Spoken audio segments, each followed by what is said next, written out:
and welcome to Finding the Faith.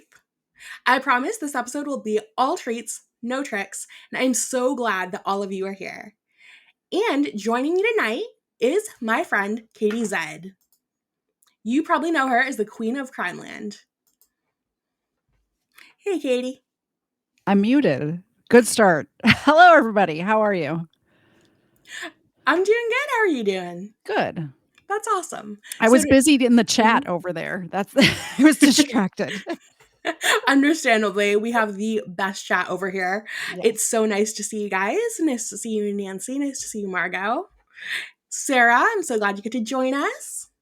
For those of you who don't know, Sarah is my bestie, IRL.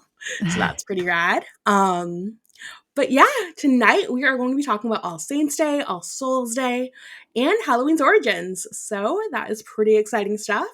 Make sure you have your soul cakes, our little snack, because we are going to be doing some learning. Well, Katie already knows this because she's Catholic, but I'm going to be doing some learning and talking you guys through what I learned. And Margot's here to fact check, so. But yes, I am Louise Belcher. I got the little dress. I got the hair, which is actually my own. That's right, guys. I went pretty much almost black, but really, really, really dark brown. I love it. Thank you. So one of the things that I thought was really cool from an English nerd perspective was the etymology of the word holiday. So I figured that would be a solid place to start. Absolutely. The word holiday came from an Old English word that was first recorded in 958. Nope. It's BCE, right? Or BC. I don't know. I think it's... Your notes say AD, so... My notes say AD, but... I didn't look up the etymology, but I love etymology stuff.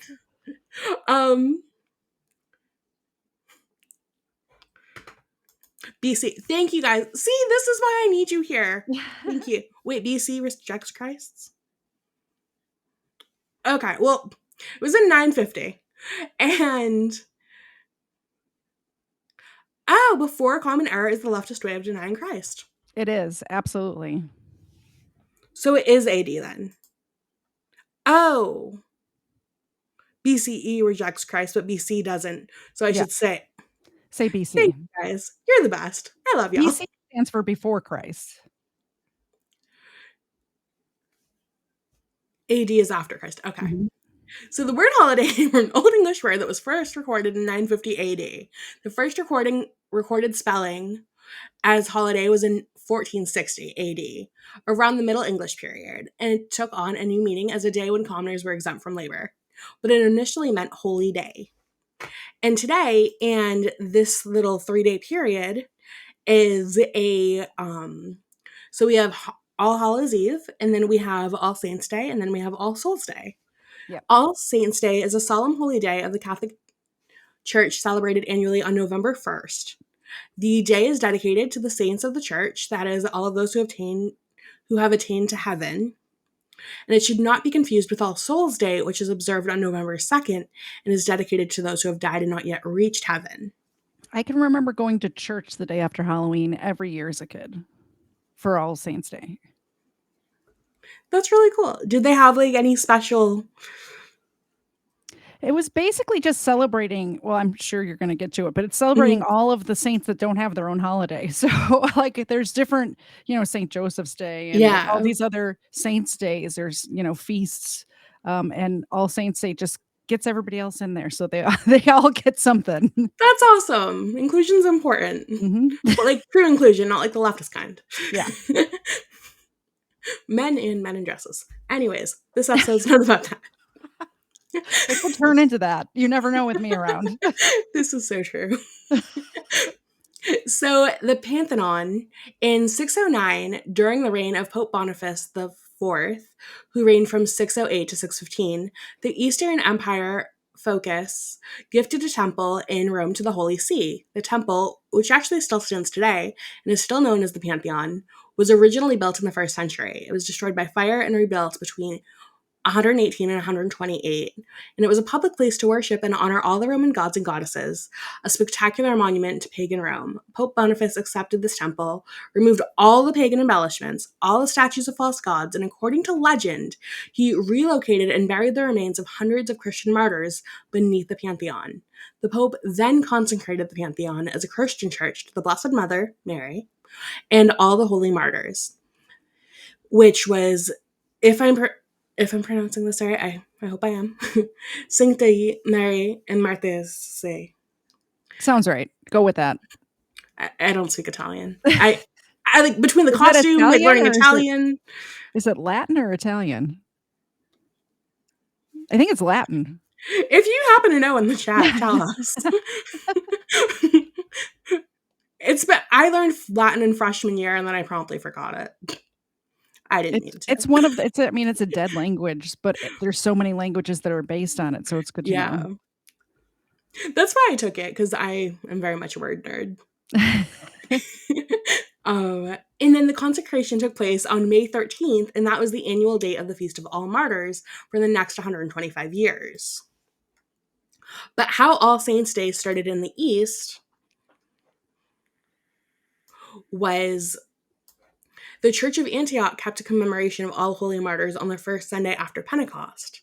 St. John Chrysostom, which isn't actually St. John the Baptist. Fun fact.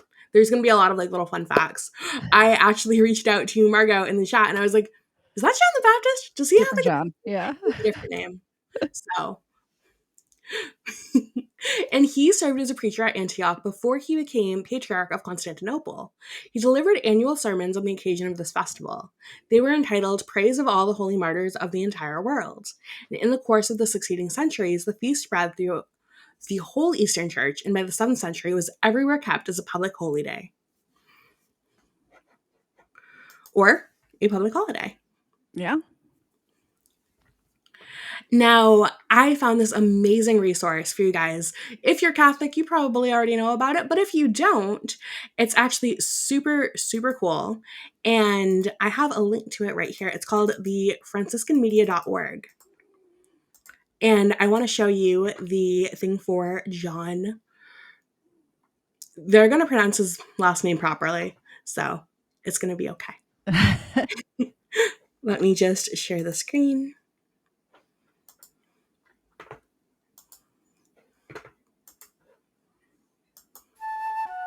This is Franciscan Media's Saint of the Day for September 13th. Today, we celebrate St. John Chrysostom. Born in Antioch, John Chrysostom was ordained at 21 and distinguished himself as an outstanding preacher and a devoted servant of the poor. Moving to the great city of Constantinople, he was made a bishop, where he began his service under the cloud of politics. The Bishop of Alexandria wanted his own candidate in charge of Constantinople, and fearing John's power, took steps to discredit the new bishop. Often aloof, outspoken, and zealous, John Chrysostom took few steps to help his own cause. His sermons, sometimes lasting up to 2 hours, often stung the high and mighty. He consistently called for concrete steps to share wealth with the poor. The empress took offense at his denunciations of the court, and along with Alexandria's bishop sought his banishment. Charges were leveled against John, including that of treason for a sermon that linked the empress with the lurid Jezebel. After several years in exile, St. John Chrysostom died in the year 407. His final words were, "Glory to God for all things." A doctor of the Church, he is also the patron saint of preachers. There's more about the saints along with inspiration and Catholic resources at our website. And that website is franciscanmedia.org, as you can see, like right there.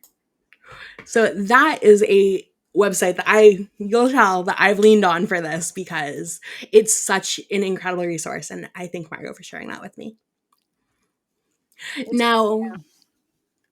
So we can tell he was quite the he gave spicy but needed sermons. Mm-hmm. And that's really important, even today when it, comes to really standing up for our values and for doctrine. And I really suggest to people, even if you're not Catholic, to that look like a saint of the day thing. These saints are people to look up to and emulate. So even if you're not Catholic, you can still see what they did with their lives and try to be a better person. Exactly. And that's one of the resources I've really enjoyed to help me doing that. And I know there's several other resources as well that I'll probably end up sharing throughout this.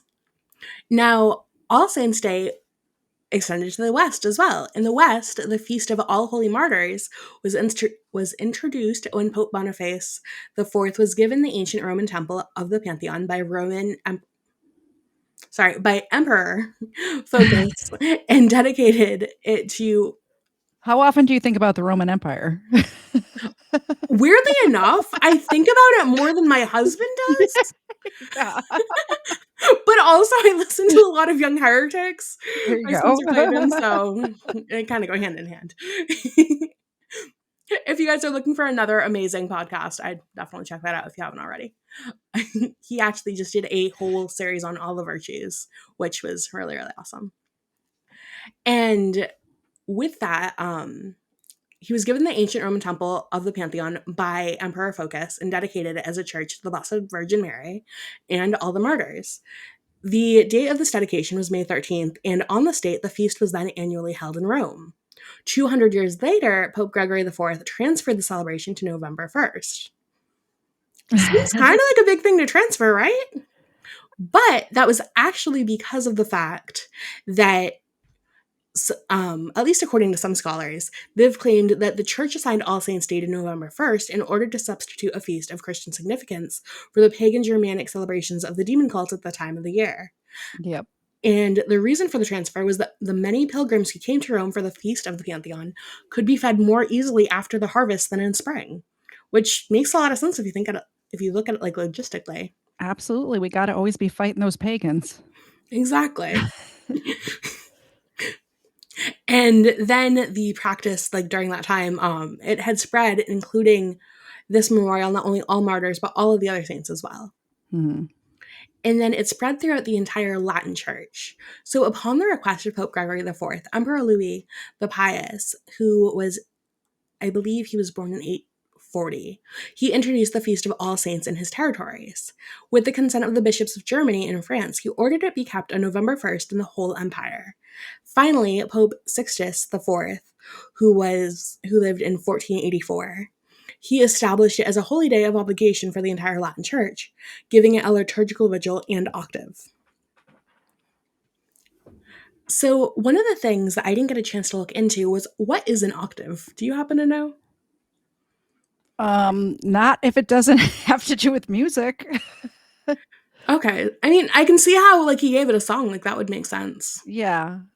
That's the only thing that I can think of for that Yeah. mean, right?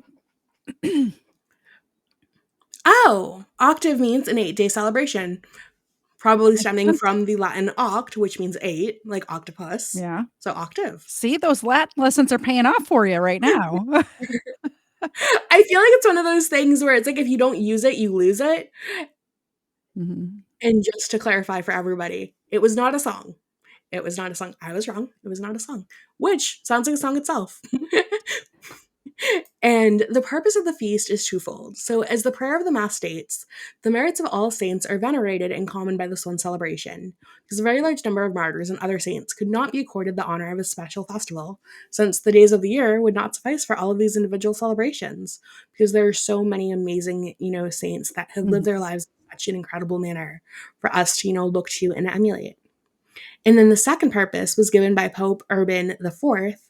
Any negligence, omission, and irreverence committed in the celebration of the saints' feast throughout the year is to be atoned for by the faithful, and this due honor may still be offered to these saints. These people are not without sin. We're all obviously sinful. So I think that a lot of misconception with people who aren't Catholic, or some Catholics probably, is that it's saints and they're without sin and things like that. But they're just normal people that try to live their best life according to the Bible, according to God's word. It's not that they're flawless. That makes a lot of sense. And I was talking about this episode on Twitter, because I'd we'd done a whole bunch of research for this. And they were like, okay, well, you're talking about these. What about Samhain? Which is part of the Celtic. Mm-hmm. It came from the ancient Celts. So Halloween originated with a festival called Samhain, which was celebrated by the ancient Celts. Words are hard, okay? Samhain was a day to celebrate the year's harvest and to honor the dead. As Christianity took hold in the ancient world, the autumnal observance of Samhain took on a sacred meaning from the Church's celebration of All Saints' Day, which was originally celebrated in May. Pope Gregory III, he designated November 1st to honor the saints. The night before was known as Eve of All Hallows, and by the 7th century, those two ancient holidays were merged, marking the Eve of All, which, when they were merged, they made the Eve of All Hallows, later called Halloween, which is a time to, both acknowledge the passage into death and to celebrate those who have passed on into eternal life. And eat Snickers. Yes. Factual. Somebody tipped my husband in Snickers today, and I don't know who you are, but thank you, because I'm eating. Yeah, that's a great tip. Right? Oh. And so I thought the liturgical prayer for this, it was really, really nice, and I wanted to share it with y'all. Okay. It says, Almighty and eternal God, who hast granted us to venerate the merits of all thy saints in one celebration, we beg thee to bestow upon us the desired abundance of thy mercy on account of this great number of intercessors. Generally, All Saints' Day is a Catholic... Words, I know. They get you every time. Catholic holy day of obligation, meaning all Catholics are required to attend Mass on that day unless they have an excellent excuse, such as a serious illness. Other countries have different rules according to their national bishops' conferences. The bishops of each conference have the authority to amend the rules surrounding the obligation of the day. I think it's because of the fact that I'm code switching into all of these different languages and trying to pronounce them by the rules of the languages. Yep. And when I go back to English, it's just like... You got to pronounce them as an American, that's all.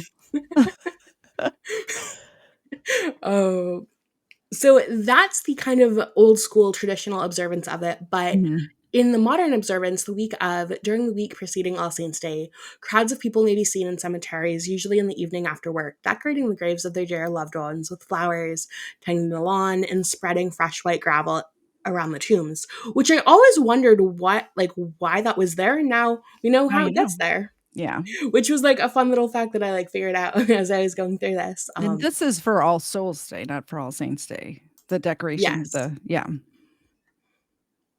which I'm kind of sad because my dad's grave is in Chicago and I'm not, so it's difficult. I can't go to Chicago every year. Yeah, especially from where you're at. That's quite the trek. Have you all seen the news lately? I wouldn't want to go to Chicago all the time. No.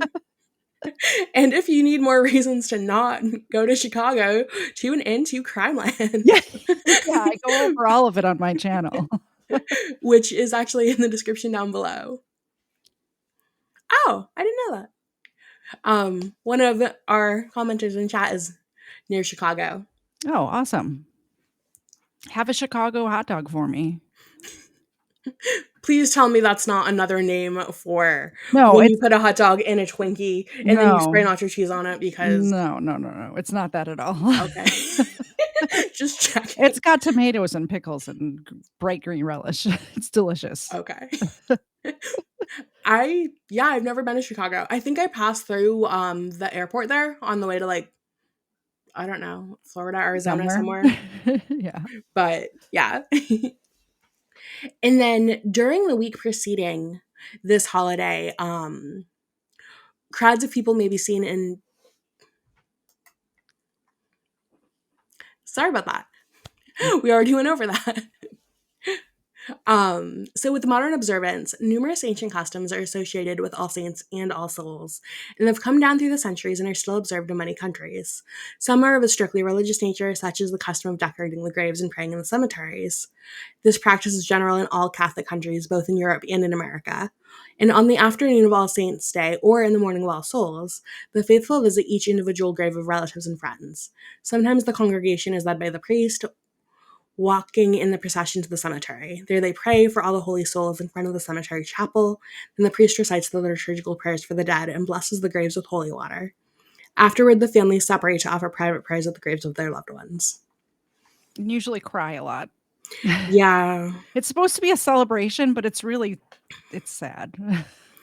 Understandably. I mean, that's all I tend to do when I, go visit the graves of my loved Yeah. ones.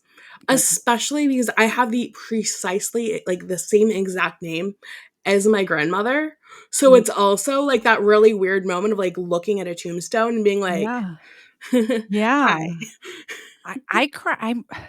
A couple of times I went to the grave sites of victims that I've covered on my channel. Yeah. And I just, 'cause I know I'm getting tear up just thinking about a young girl named Mary Fagan that I covered on my channel, and I went to her gravesite and just Yeah. wept like a little baby. She died 100 years ago. I don't know her, and it's just But still something in the about research. cemeteries. Yeah, Yeah. something about cemeteries. Yeah. In the research of what happened to her, it was absolutely horrible. Mhm. Oh, I So, forgot you helped me research that one. yeah. Yeah. Yeah. At one point, I got to like certain parts. I'm like, here's the Yeah. link. I can't. I can't. Yeah. I can't handle it right now. But yeah. And so these ancient traditions are still kept. So it's an ancient custom in Catholic sections of Central Europe to ring the church bells at the approach of dusk on All Saints' Day to remind the people to pray for the souls in purgatory. When the pealing of these bells is heard, the families gather in one room of their home, extinguish all other lights, save the blessed candle kept from Candlemas Day, which is a different holiday, which is put on the table. Kneeling around it, they say the rosary for the holy souls. On this occasion, as on all others throughout the year, the boys and men lead the prayer by reciting the first part of Hail Mary, while the women respond with the second part.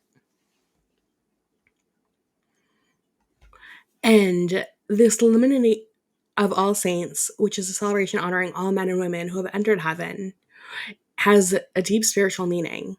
It includes every soul in heaven. The focus is particularly on those who led extraordinarily holy lives on earth, and that the church is canonized as saints. These individuals honored God in a variety of ways through deep prayer and mystical union, through enduring martyrdom or other forms of religious persecution, and through acts of service, such as caring for the needy or teaching the faith. Some saints were powerful preachers or miracle workers. Others were leaders, some lived in obscurity, and still others experienced exile or made significant personal sacrifices for their faith. In various ways, these saints glorified God during their lifetimes. And just like we were talking about earlier, they can serve as really great examples for us today. Absolutely. And as Catholics, we all pick a saint for our confirmation name. And we're supposed to try to find a saint that we want to emulate. But I think what most people do is they find a name that they like and then find the saint that goes with that name, which I think, because this happens in 7th grade. I don't know. How old are you in 7th Yeah, grade? Like 13 or something? Yeah. something like that. Yeah. Yeah. So that's what I did. But yeah, would you do like a whole research project on the saint and do a presentation and the whole thing? I forgot, which saint did you end up picking? Emily. Saint Okay, Emily. yeah. I think we talked about this when we did your episode. She spent her life helping sick people and children. She opened up orphanages and hospitals, and this is I should have looked it up again before this episode, but if I remember correctly, I'm sure Margot will let me know if I'm wrong in the chat, but I believe she was, like, on a ship that was lost at sea, and she prayed to God and told him that if he delivered her safely, she would spend her life, dedicated to, she was doing this from a young age, and Mhm.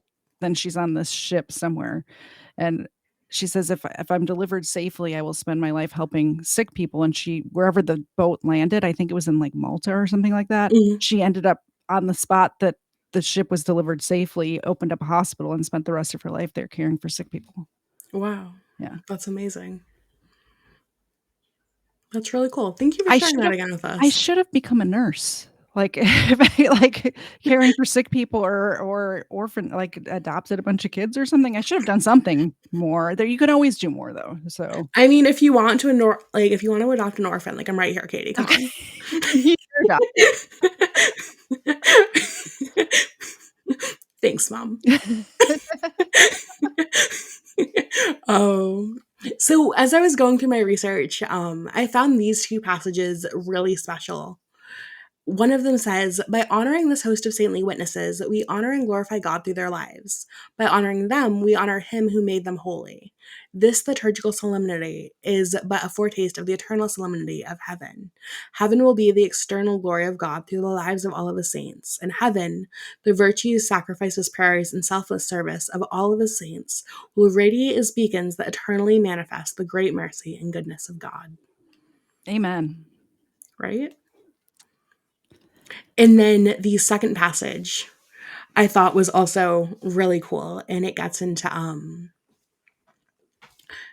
like different saints and stuff. Mhm. So honoring the saints also becomes an invitation to each one of us on earth to strive after the holiness the saints attained. The saints give us an example. Their lives are a how-to in the book of holiness. The lives of the super saints, such as the blessed I'm not calling them that. I'm not like saying that like they're like comic book characters like super Super saints. Saint. That is kind of fun though. That'd be a fun But comic book. right? Someone should get on that. But the lives of the super saints, such as the Blessed Virgin Mary and Saint Francis of Assisi, Catherine of Siena, Teresa of Avila, Teresa of Lisieux, Augustine of Hippo, which actually has nothing to do with hippos, which I found fascinating. Did you look it up? I did. Like, oh, hippos, they're cute. And Thomas Aquinas should be studied and pondered so that we can learn from their example. And before we get into the super saints, I want to shout out one of our sponsors who actually has faith as a value that they like founded their company on. Skincare is founded on faith, family, and freedom. It's paraben free and it's never tested on animals. All of these things matter so much to me, as does the fact that they source their ingredients from small American farms. Nimi Skincare loves America just as much as I do. And I know you'll love them too.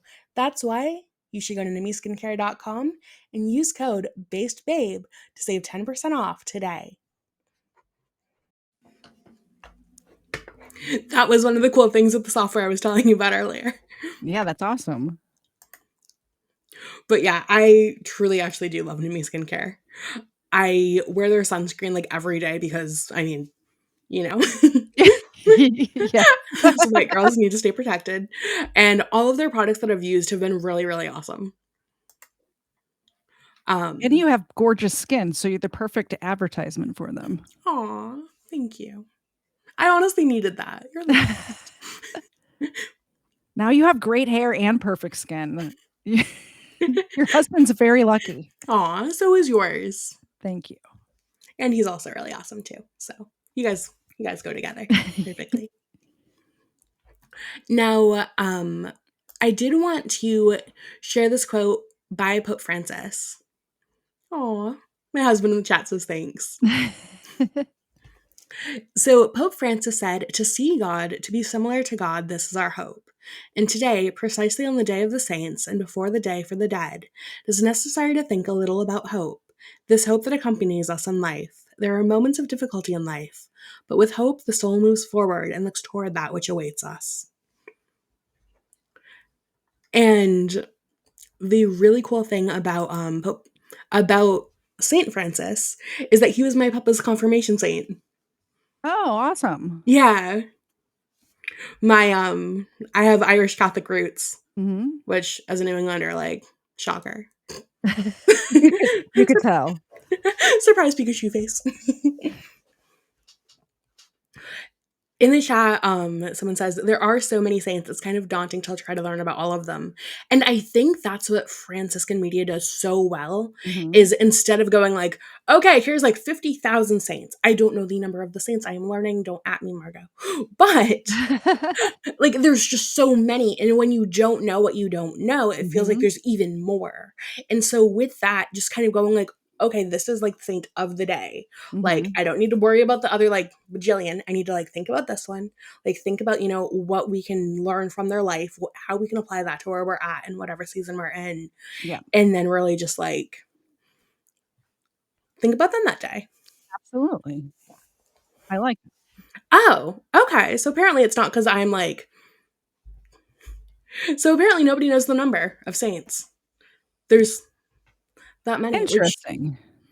There's would a also, lot. yeah.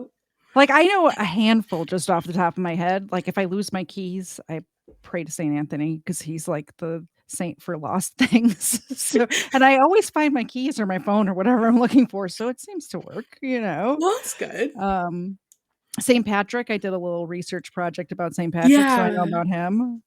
Saint Emily, obviously, but yeah. Yeah. I loved your video, your stream on St. Patrick. That was really awesome. I went back and Oh, watched thank that. you. Yeah. Yeah, I clipped it and put it just separate because that was on somebody else's channel, so I Oh, clipped it and put okay. it on my own channel, yeah.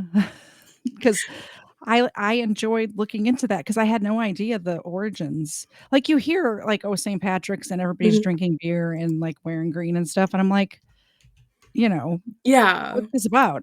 Yeah, I didn't know they used to, like, just burn people alive, and he's like saw that, he's like, "Yeah, we probably shouldn't do that. Let's baptize people instead." Yeah. That's the Cliff Notes version, by the way. He saw them doing a harvest festival, burning people alive, and, said, "I think it's better if we don't." Yeah, no, I don't think God likes that. Yeah, I don't think so. It seems, I don't know, seems sus, Yeah, seems pagan to me. yeah, exactly. But yeah. So one of the ones that I want to talk about today is in like the super saint category. Although I don't think that title does enough to Mhm. really render the I don't know. She's very special to me, partially Yeah. because of the fact that I was partially named after her, because there's this law in Ireland that existed for up until like relatively recently. And where when you're born in an Irish hospital, your middle name has to be named after one of the saints. Oh, I Yeah, didn't know that. which is why my papa was a Francis, I'm a Mary. Mhm. And so last week we talked when Jeff was on in the episode It's a Punderful Life, because we love Mary's puns. Yeah. Um he talked a bit about Mary and everything, but I figured sounds, like a good time to think about her again. Mhm. And so Jesus' mother Mary, whose sacrifice and willingness to be used in God's plan made way for his great sacrifice for us. And to learn why Catholics fervently believe in our sinless nature, check out last week's episode. She was the patron saint of all human beings, especially young children. And I want to just play this little clip from Franciscan media. Ooh, that's a really good question. In the chat, do girls have to pick female saints to emulate and boys have to pick male saints to emulate? Or how does that work with names and stuff? I honestly don't know, I but believe that's a that that great was the case back when I did mine, because I really like Saint Francis because he's the saint for animals, you Mhm. know? Yeah. Um, but I don't know if it was a spoken thing or an unspoken thing, but I don't remember looking at boy names. I mean, that would make sense because it's also like your confirmation name. Yeah. Margot says that it's not required, and as our resident Catholic here at Finding the I Faith, trust Margot. I I trust trust Margot. Margot 100%. Yeah, Margot's the best. Um, oh my god, guys, it's my first Rumble rant. Thank you. You know what happens when you get a rumble ramp when I'm on your show, right? Yes, Cena gets a treat. Xena gets a treat. Anytime anybody makes any kind of donations, even if it's me to you, Xena gets a treat. So if you guys come over to my I do true crime, which is completely opposite of, like, exact polar opposite of this. But if anybody donates while I'm live streaming, Xena gets a treat. So Xena, maybe I'll just switch the camera. Let me see if I can figure out how to do that when I'm. Oh, I can. I can do it. Yes. Put the Xena cam on. Xena is Katie's super precious pupper who we She's my co-host. Hey Xena, you got a treat. It's from me. There you go.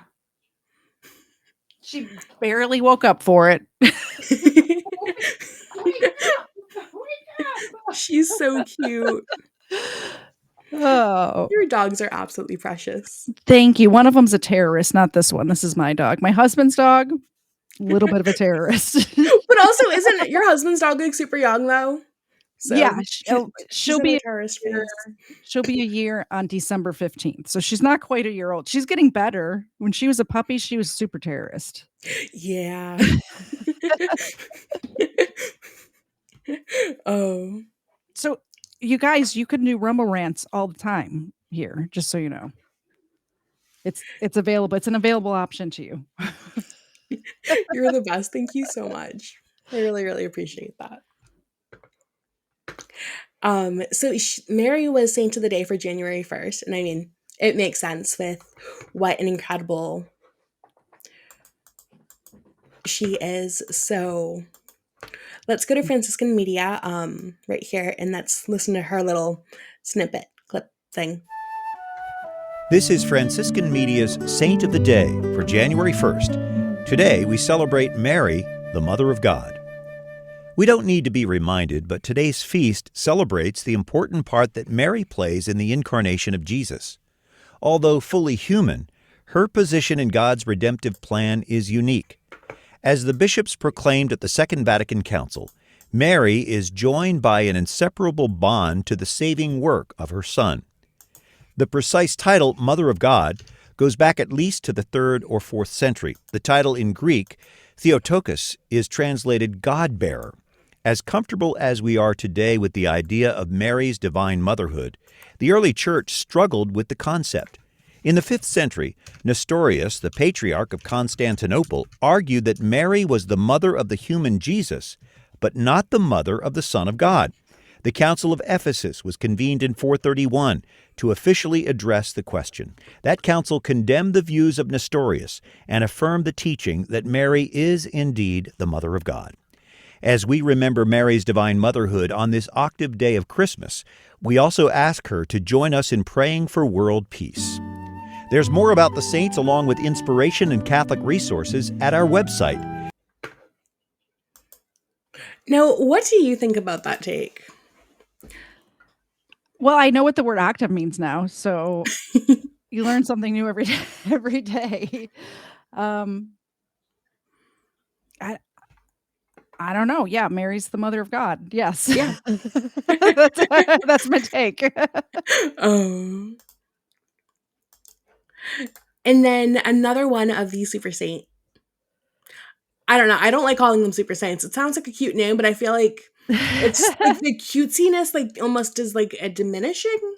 Yeah. I Kind of should like have waited for this one to do the Xena thing. I didn't realize it was coming up. it's all good.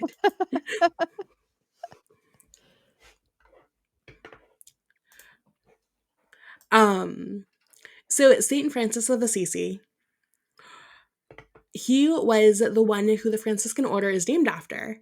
He was my papa's confirmation saint, and he founded the Franciscan orders, including the Poor Clares and the Lay Third Order.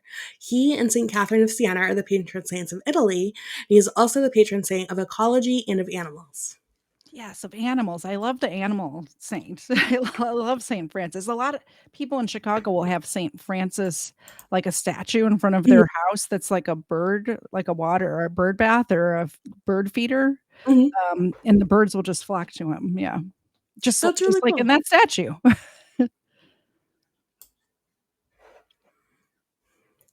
So this is a picture done by Scenes from the Life of St. Francis, Scene 7 by Benozzo Gauzoli.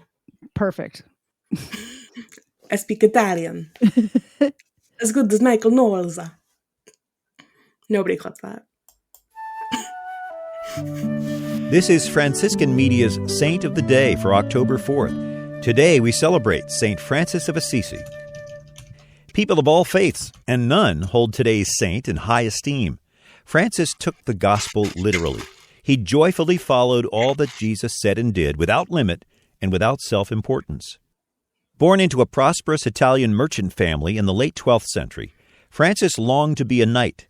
Serious illness brought the young man to see the emptiness of his life as a leader of Assisi's frolicking youth.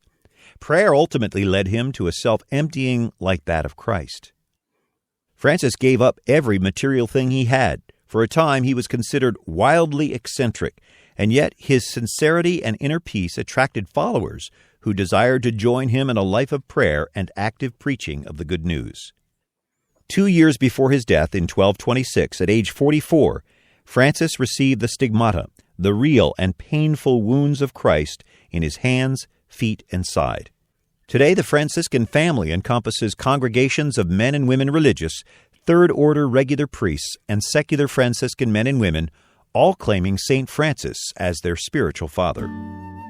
There's more about the saints along with inspiration and Catholic resources at our website, saintoftheday.org.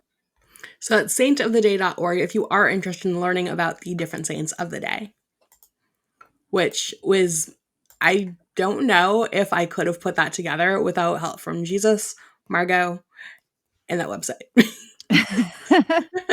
So thank you to all involved.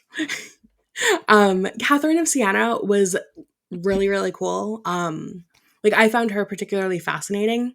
Mhm. When she was 16 years old, motivated by a vision of St. Dominic, she entered the Third Order of the Dominicans, the female branch known as the Mentelet. She's the patron saint of Europe, fire prevention, and Italy. I didn't realize she was the fire prevention, but it makes sense. Because you always see firemen wearing, I didn't realize what saint it was, but they always have it must be St. Catherine. Yeah.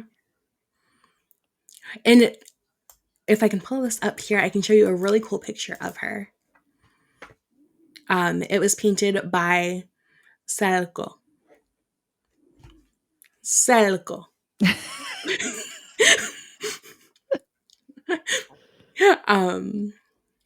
But this is Franciscan Media's Saint of the Day for April 29th. Today we celebrate Saint Catherine of Siena.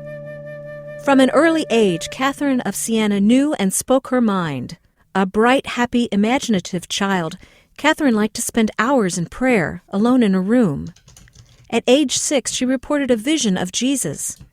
At 12, she told her parents she did not wish to marry. She briefly thought about becoming a nun, but instead chose to remain at home and immerse herself in Dominican spirituality. She devoted herself to the care of the sick during famines and plagues.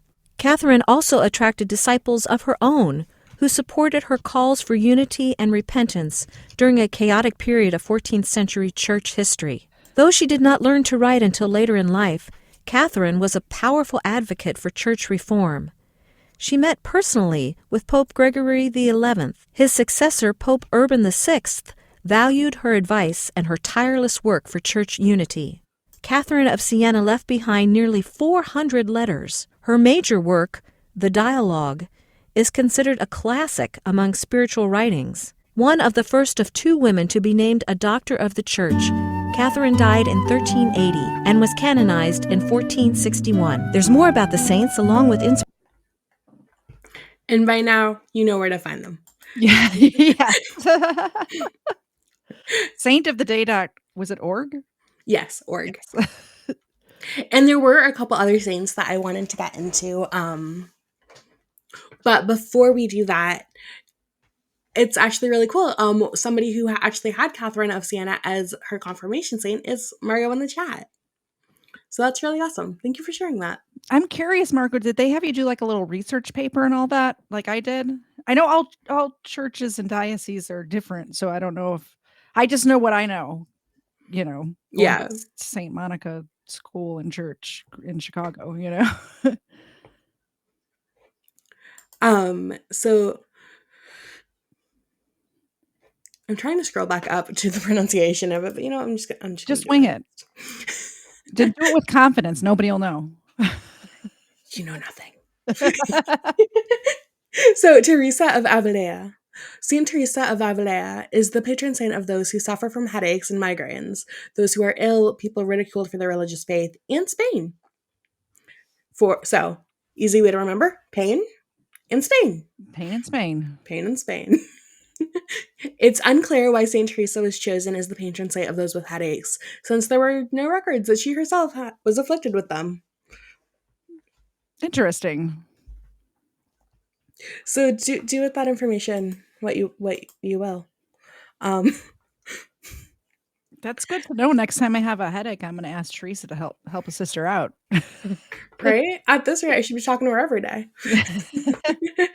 Oh. And then there's this amazing statue of her that I want to show you guys. So that right there. It's by Bernini. This is Franciscan Media's Saint of the Day for October 15th. Today we celebrate Saint Teresa of Avila. As a woman, Teresa stood on her own 2 feet, even in the man's world of her time, the 16th century. She entered the Carmelites despite strong opposition from her father. She was also a mystery of paradoxes, wise, yet practical, intelligent, yet much in tune with her experiences, a mystic, yet an energetic reformer. Teresa's heart belonged fully to God, and yet her love affair with God was an arduous, lifelong struggle involving ongoing purification and suffering. She clung to God in life and in prayer. Her writings on prayer and contemplation are powerful, practical, and graceful. Teresa spent much of her time and energy seeking to reform herself and the Carmelites, leading them back to the full observance of their rule. She traveled, wrote, and fought, always to renew and to reform. In response, she was often misunderstood, misjudged, and opposed. Still, she founded over a half-dozen new monasteries before her death in 1582. Canonized in 1622, Teresa received the title of Doctor of the Church in 1970. Wow, that's an amazing story. I've never heard of this saint. Yeah. There's so many of them. There are, which is why everybody was awesome on Twitter when I was like, who's your favorite saint? They were like, this one. Peyton Manning. You got something for everybody over here in the Catholicism. Yeah. And I think that's really special too, because no matter what you're going through, no matter what phase you're at in your life, there's somebody that's been through it, has walked with God in that same season and understands you. Absolutely. And that's something I especially appreciate as, when it comes, whether it comes to the saints or whether it comes to my dear friends and the guests that I have on the show. Amazing. Now, Tri Lassou, she's the patron saint of florists, foreign missions, loss of parents, priests, and the sick, particularly those with tuberculosis. But she cares about all sick people. I asked her. Is tuberculosis still a thing? Do people still get that? My babysitter's mom had tuberculosis, but she came to Hungary in the came from Hungary in the 70s. So, okay, I don't know. Oh my God, I'm so old. That was 50 years ago. I'm sorry. I have a guest that's just a couple years older than I am on the show, and I should not be ageist like that. Bad Freda. A couple, we'll go with a couple of years. A couple. I'm 29, you're 31, Right. Oh.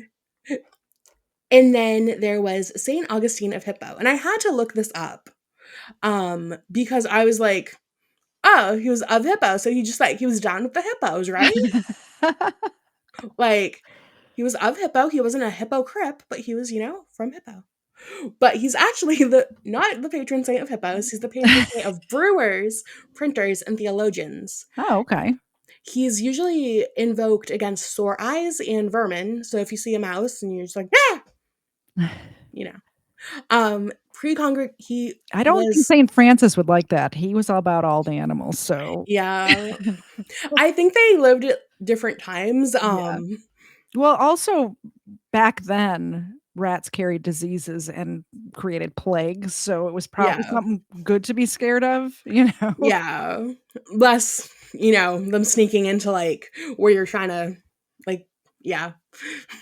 It was more of an inconvenience and like horrible thing back in Yeah, those days, whereas today it's just exactly. kind of an unpleasantness and type of thing. But he was declared a doctor of the church by Pope Boniface the eighth, math, in 1298. He was referred to as Doctor of Grace by popular acclaim, and there were no hippos involved. So is Hippo a place? It must be of Hippo. I Or it believe it must is. Um, if it's cool with you guys, I'll play the St. Francis thing, and I believe that they talk about it there. Oh, awesome. Oh, it is. It's a place in Africa. Okay. Makes sense. That's where the hippos are at. Yeah, it checks out.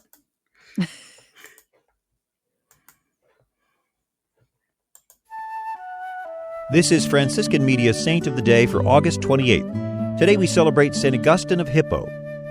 Augustine is one of the most distinguished theologians in the history of the Church and is the patron saint of theologians. Born in modern-day Algeria in the middle of the 4th century, he was drawn to the life of the flesh as a young man. At age 17 or so, he took a concubine, then a common practice.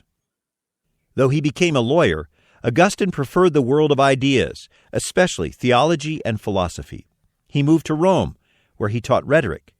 After trying out a strict religious sect, he found himself captivated by the sermons of the local bishop, now known as St. Ambrose, and by the writings of St. Paul and St. Athanasius. By age 33, Augustine was a baptized Christian, and by 36, he was a priest. By 41, he'd become a bishop known for his special devotion to the poor. Augustine's most famous theological writing is his Confessions, which focuses in part on the nature of evil. The sinner turned saint, a doctor of the Church who today is still acclaimed by some and condemned by others, died in the year 430. There's more about the saint. Saintoftheday.org.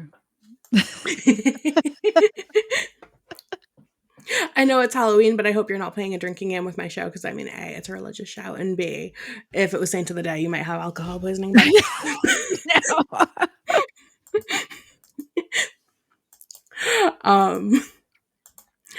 And then Thomas Aquinas. He is very well known, especially if you listen to some of my favorite podcasts, but he was known primarily as a brilliant theologian and philosopher and is the patron saint of universities and scholars. St. Thomas Aquinas is an ambassador for education and serves as a wonderful role model for our children. He was also a man of the heart and of humility. There's a bunch of universities, I think, named after him. Maybe not a bunch, but There seemed to be a fair bit when I was doing my research into this. Oh, goodness. It's some people in the chat are going to grab their views, but it's a good thing that it is. I mean, Catholics, it is a religious show, but us Catholics do know how to throw one back. So, Yeah, I hear that you're particularly talented in that. I don't know who would have told you that. And then Catholics in general, I wasn't coming at you. But I mean, I've seen pictures from your 4th of July party, so. Right, okay. Hope to get tickets to that someday. Absolutely. So I thought with Katie being on the show, it could be a cool time if you guys wanted to call in. Oh, fun. Yeah, kind of stealing a page from your book. I do that. Yeah, I do call-ins on my show, but it's usually more gruesome stuff. Although some saints, there's some horror. I could do probably a whole crime episode on saints. Some of the stories, I mean, it'd be a fun episode. Yeah, absolutely. So I'm going to put the link in the chat, you guys. If you want to click on the link, you don't have to come on video. If you just want to come on audio, that way we can hear you and talk about it. Make sure if you do call in though that you have some type of headphones so that it's not like when you call into a radio station. But yeah, so did you do any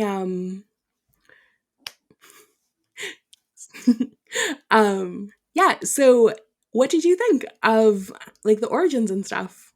Amazing. You did such a great job. You're such a good researcher. Thank you. I try. If you guys want a little inside baseball, I have, like we were saying, I do a true crime channel, and a couple of occasions, twice now, I think, um, I was just too busy to get my research done. I love doing research, which is why I do the type of content that I do, because I love digging into, like, court documents and stuff like that. But just things that were going on in my real life, I just didn't have time to get my Yeah, episode together, it's hard and to balance Frida it all. just, like, dove into it and got it done for me and did an amazing job. So, I know that anything that she's saying on air, she has thoroughly researched. Yeah. Absolutely. I've thoroughly vetted. I've checked with numerous Catholics. Yep. I have cross-referenced web pages. I have done all of it. I have gone to the third page of Google and beyond. That's a good question. When did the candy come into it? Because I'm wondering if it has to do with, like, similar to Mardi Gras, where we're about to fast. So we have a day of, like, eating everything, you know? So I'm wondering if it's because it's the day before the, holiday, if maybe that's how it came into it originally? I'm not sure. So that actually came from Samhain. So another early Halloween tradition known as guising, it featured children in disguises who would knock on people's doors to collect food for the Samhain celebration. And those traditions evolved into what we now know as modern trick-or-treating in the 1930s. Mhm. After the sugar rationing of world and then like after the sugar rationing of World War II, manufacturers made candy the popular choice for traditional Halloween treats. Oh, that's fun. I bought my Halloween candy in early October this year and realized today on my lunch break at work that I had eaten all of my Halloween candy that I had bought in early October. So I had to run to Aldi on my lunch break and buy more Halloween candy in case kids come to my door. I love Aldi. Aldi is awesome. This is my favorite store. Aldi It's and the best. Lidl by you. It's similar to Aldi, but better. We just started getting them here. So Might be a southern thing. Hopefully they're like creeping up like the East Coast. Oh. And so tomorrow is the feast day. Mhm. And unfortunately, because of the fact that it is a virtual, it's a virtual show, I'm not really there in your living room, even though you're all here in my hearts. Um, I don't have candy to give you. I'm sorry. But I do know that candy usually goes on sale tomorrow. So you can Yes. enjoy that. And I hope you enjoyed the awesome special guest that we had, Katie. It was a real treat having you here with us. Thank you so much for having me. I'm excited to have been invited back. It means I was interesting enough the first time. So you decided to have me back. Yes, and it also means that you're a dear friend whose company I also enjoy. Thank you. Of course, would you like to say a little prayer before we head out? For me to say a prayer? I didn't prepare anything. I'm so bad at this. But yeah, I can say a prayer. Okay. Lord, please bless Frida and the work that she's doing. I believe she's spreading your word to many people who may not have listened in a different way. And this is the form that it has taken that the word can get across to them. Bless everybody in the chat. And I hope that you make sure that everyone is safe this Halloween and everyone has good health and their friends and family all have good health, and praise be thy name. Amen. Amen. That was a beautiful prayer, I Katie. was like, but I'm not good on the spot. I really have to have everything scripted. I'm sorry. No, it was beautiful. And I think Thank sometimes you. it's really, precious to Jesus when we speak to him from our hearts. Yeah. So thank you so much for coming out, guys. I will see y'all next Tuesday. And hopefully I will see you soon as well, Katie. Absolutely. We'll be in touch. We talk almost Yeah, every day. we actually do. Oh. So thank you all and God bless.